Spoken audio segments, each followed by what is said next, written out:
Imagine a school with no grades, no traditional classrooms, and lessons delivered via real projects.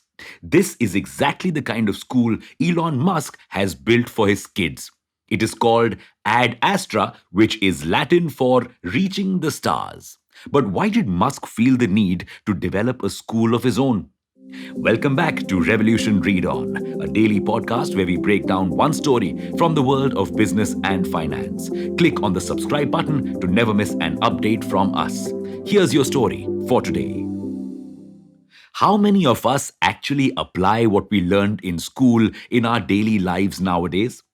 Knowing that mitochondria is the powerhouse of the cell does not help you file your taxes. Now, we are not dissing the idea of learning maths, history, or even geography. After all, knowledge is power. But the problem is the way this knowledge is presented. Our current education system basically teaches children how to memorize stuff and not read, research, and understand things on their own. Plus, it fails to teach us many important skills that we need to know to be well rounded human beings. Result: only 45.9% of Indian graduates were found to be employable because only they had the necessary skills to get jobs. Not just that, India is one of the countries facing a major skill shortage. The US also doesn't fare that well on this chart, precisely why Musk has started his school, which focuses on experiential learning. What's that? Basically, teaching kids how to think strategically, enable learning through activities and experiences instead of classroom learning, creating curiosity within children, and encouraging them to ask more questions.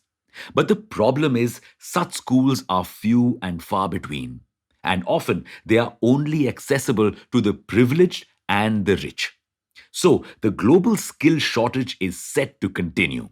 And if left unchecked, it could cost us over 8 trillion US dollars by 2030. So, what's the solution? Making experiential learning the norm. And how can we do so?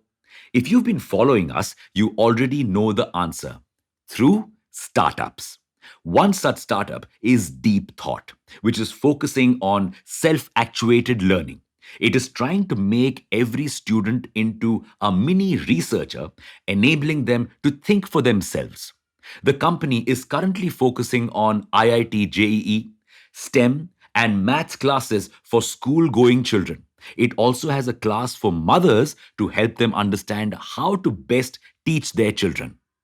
It now wants to collaborate with schools and make this experiential learning a part of every child's life. Another company working in this sector since 1999 is the Agastya International Foundation.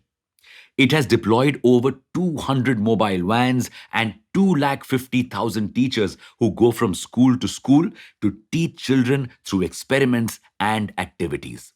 By now, it has reached over 12 million children, many of whom are studying in underprivileged government schools and have had no real exposure to the real world. A startup called Little Leap is also making waves in this sector. It is trying to teach children soft skills like communication and helping them build the confidence that they require to stand out in this world. Several other companies like SP Robotics are also working on teaching children niche topics like AI and VR. But this space hasn't caught on yet, as most people are focusing only on traditional and giant edtechs like Byju's and Unacademy. However, if we shift our focus and bring technology to education, instead of making education technological, we could change the way education and learning look in our country. If you want to dive deeper into Deep Thought's business model and how they are changing the face of education, we are hosting an Insider Insight session with Tarun Aitam today, the 23rd of April 2022, on Zoom. Thanks for listening in. Make sure to follow this podcast if you aren't already. We'll be back tomorrow.